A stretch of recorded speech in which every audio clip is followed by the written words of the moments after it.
নমস্কার, কেমন আছেন আপনারা? আশা করি ভালো আছেন। ভালো থাকুন, সুস্থ থাকুন, এটাই ঠাকুরের কাছে প্রার্থনা করি। আজকে রান্না করে চলে আসলাম। আজকে মোচা কিংবা থুর দিয়ে, আলু দিয়ে, মুগের ডাল দিয়ে, সিমের বিচি দিয়ে একটা সবজি করব। আপনারা পাশে থাকবেন, দেখতে থাকবেন। মোচা সবজির জন্য কড়াইতে জল দিয়ে দিয়েছি। এগুলো একটু ভাপিয়ে নেব, কারণ সবজিটা কালো হবে না, সেই জন্য। তার মধ্যে হালকা হলুদ দিয়ে দেব। হলুদ দিলে কালারটা সুন্দর থাকে, সেজন্য একটু হালকা হলুদ দিয়ে তারপর একটু ভাপিয়ে নেব। নিয়েছি, এখন এটাকে নামিয়ে নেব। এখন কড়াইতে মুগ ডালগুলো দিয়ে দিলাম, এগুলো একটু ভেজে নেব। মুগ ডালটা ভেজে নিয়েছি, এখন একটু জল দিয়ে দিলাম,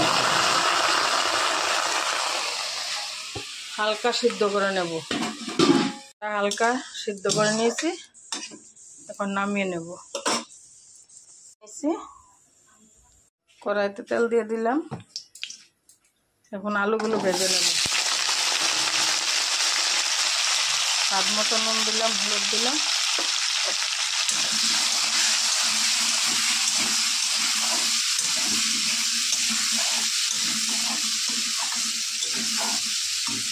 আলুগুলো ঢেকে দেবো। আলুটা ভেজে নিয়েছি, এখন নামিয়ে নেব।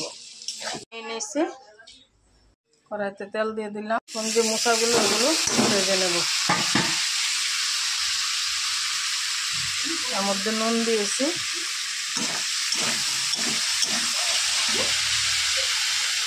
হালকা হলুদ দিয়েছিলাম, সেই জন্য বেশি হলুদ দেবো না, হালকা একটু হলুদ দিয়েছি।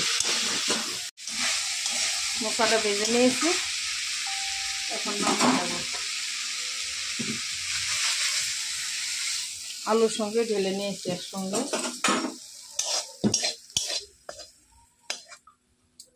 কড়াইতে তেল দিয়ে দিলাম, দুটা লঙ্কা দিলাম, তেজপাতা দিলাম, ফোড়ন দেবো 5 ফোড়ন দিয়ে দিলাম। ফোড়নটা লাল হয়ে গেছে,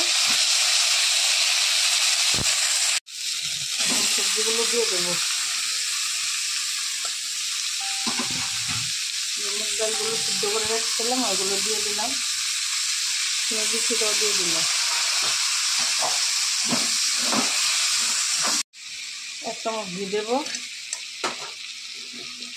আর একটু চিনি দেবো, কারণ নিরামিষ সবজি তো চিনিটা দিলে খেতে ভালো লাগে।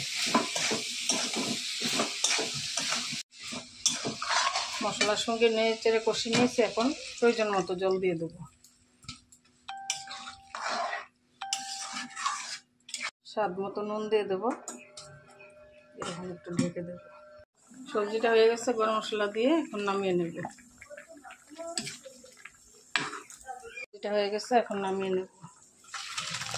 আপনি এভাবে বানাবেন, খাবেন, কমেন্ট করে বলবেন কেমন হয়েছে। ধন্যবাদ।